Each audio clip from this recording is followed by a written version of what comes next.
Hello, Governor. About Israel, Mike Pence. So, we have a situation. Of course, the president, they called the lid at 11:50 or whenever. He's missing in action. You have an administration that's had to pull down tweets urging there not to be a response or that there to be some type of cessation of response by Israel. They don't even know, they can't even tell us how many Americans are being held hostage. To me, this would be a circumstance where we need the president and everybody to have all hands on deck. This is a situation that demands leadership. And right now, this is a president that's just missing in action. He's not stepping up to lead. And this is not what the American people should expect from the leader. We hear the reports of the death toll continues to mount. I think it's now over 1,000 Israelis that have been massacred by Hamas. That's the equivalent of, 40,000 people in the United States, given our population.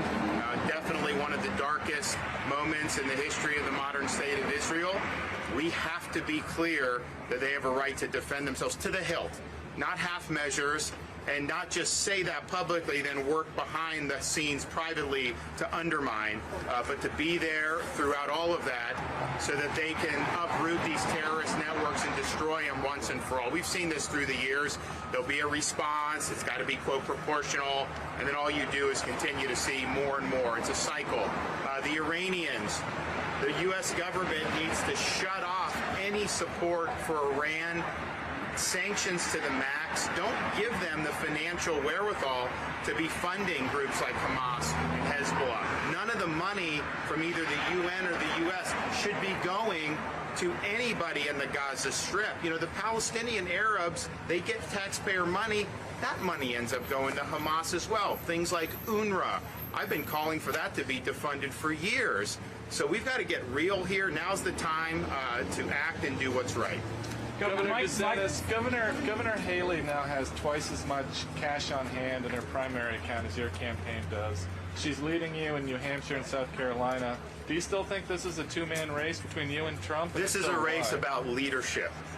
We see what's going on. It's all about who's going to be a leader that can come in, make tough decisions, be strong, and get things done. I'm the only one running. As governor, everything I promised we delivered on. We stood up and fought in really difficult fights, and we won those fights. That's what people are looking for, and that's what we're going to be able to deliver. Governor, would you eliminate if elected? What would you do to prevent workforce shortages in places like Storm Lake, where the majority of our workforce is immigrant and illegal immigrant labor? Well, we shouldn't have illegal immigrant labor. I mean, it's either legal or it's not. And we have the ability to have a legal system that is responsive to the needs of the American people.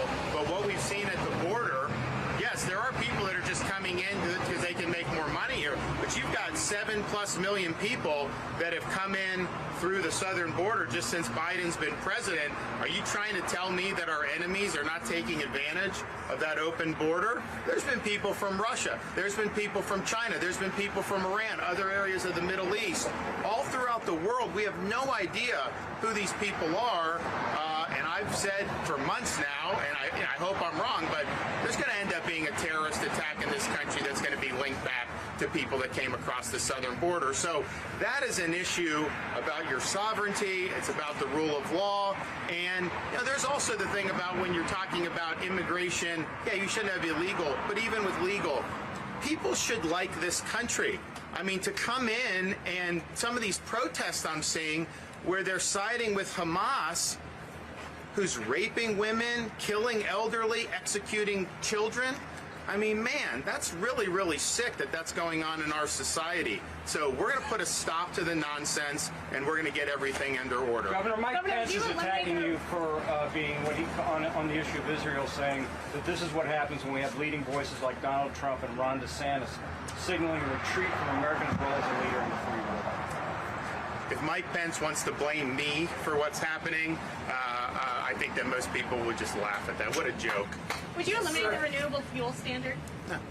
Sir, in the past you've called for, or you said that as president, you would get done a U.S. brokered Saudi-Israeli peace agreement. Do you think that the situation in Israel now complicates that? Of course it does, yes. I mean, I think a lot of those that was probably a calculation that Iran made when they went to work with Hamas and Hezbollah on this, because they were moving in that direction. I think they probably could have gotten it done had Biden been a little bit better position to do it. But now it complicates it, because this is a turning point in the Middle East.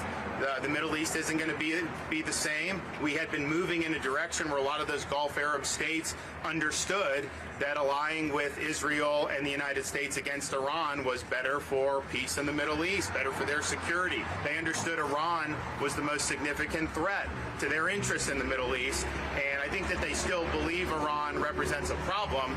But I think the notion that they're going to all of a sudden go and have an agreement where they're recognizing Israel at this point is likely much more elusive. And again, it's like when you are playing footsie with the mullahs, when you're weak on the sanctions. They got so much money on energy just in the last couple years. When you have the $6 billion, which I know people are saying, oh, it can't be used for terrorism, but anytime you give them an infusion, they can use other money to do other things. That is just unacceptable. And here's the thing. Iran has been an enemy of this country ever since the Ayatollah took command in 1979. They killed our Marines in Beirut. They funded that was done in Lebanon. They killed, through their funding of Shia militias, hundreds, if not over 1,000 U.S. service members in Iraq. When I was there, most of our casualties were at the hands of these Shia militias. And then, of course, they've wished Israel could be wiped off the map. So that's just what they are. That's how they're wired. This is ideology. They're pursuing what they think is their religious mission. You're not going to all of a sudden just start making friends with them. That's not the way they think. So hopefully this will erase any illusions that somehow we're going to be in a situation where there can be some type of rapprochement with the mullahs in Iran. That's just not going to happen, and we got to get smart about it. Last question! Governor, do you have any message or thoughts for the Palestinian citizens who don't support Hamas and are going to be part of this crossfire? Well, look, Israel has said to people, they've telegraphed what they're doing, they've given the warning to leave, and people should heed that. Hamas is telling them to stay. Hamas wants them to be basically roadkill. They're using them as human shields, and that's what they've done. That's been a standard tactic, technique, and procedure for Hamas for a long time. I do think in the broader context, I think it's important that people from all persuasions and all religious faiths speak out and say what Hamas did was wrong. Be very clear that that's not something that you support. We should get everybody united behind the fact that this type of barbaric activity has no place in a civilized world. We're not going to sit there. They went in, they would film on the victim's phone the execution of the victim, and then they would use the phone to post that execution on social media. So then you have the families that are following these people on social media. They're seeing this, and they're seeing their loved one be executed. This is really, really sick stuff. So I hope that there's folks, both Palestinian Arabs and in the broader Middle East, that will speak out against Hamas. I think, unfortunately, what we've seen is Hamas is, they're really representative of a lot of poison that's circulated in that region for many, many decades. You talk about, people used to talk about the two-state solution. They never wanted a two-state solution. What they want is no Jewish state. That's been their whole desire all the way from the late 1940s to the present. They're not out there to just have some type of agreement where you can broker and people can live side by side. They do not want Jews in the region at all. They want to push the Israelis to the sea. And that's, I think, a view that's broader than just a Hamas commander or Hamas operative. And it's unfortunate. Some of the education that's been done in Gaza and in other parts where there's a lot of Palestinian Arabs has been really, really nasty and really, really bad with respect to Israelis, with respect to Jews, and with respect to the United States. I mean, one of the searing images I remember from after 9/11 were the videos of Palestinian Arabs cheering the collapse of the Twin Towers. And almost everyone else in the world was saying that this was a horrible thing, and they were out doing that. So, I just think it's some really, really bad stuff that's been circulating for a long time. Maybe this is a time where people can say, the better angels of our nature can take over, but we can't just sit there and act like that this isn't something that's really, really serious. And this is is probably the darkest hour of all of Israeli history because, in 48 they knew they were going to end up having to fight a war for independence when the Arabs rejected the partition.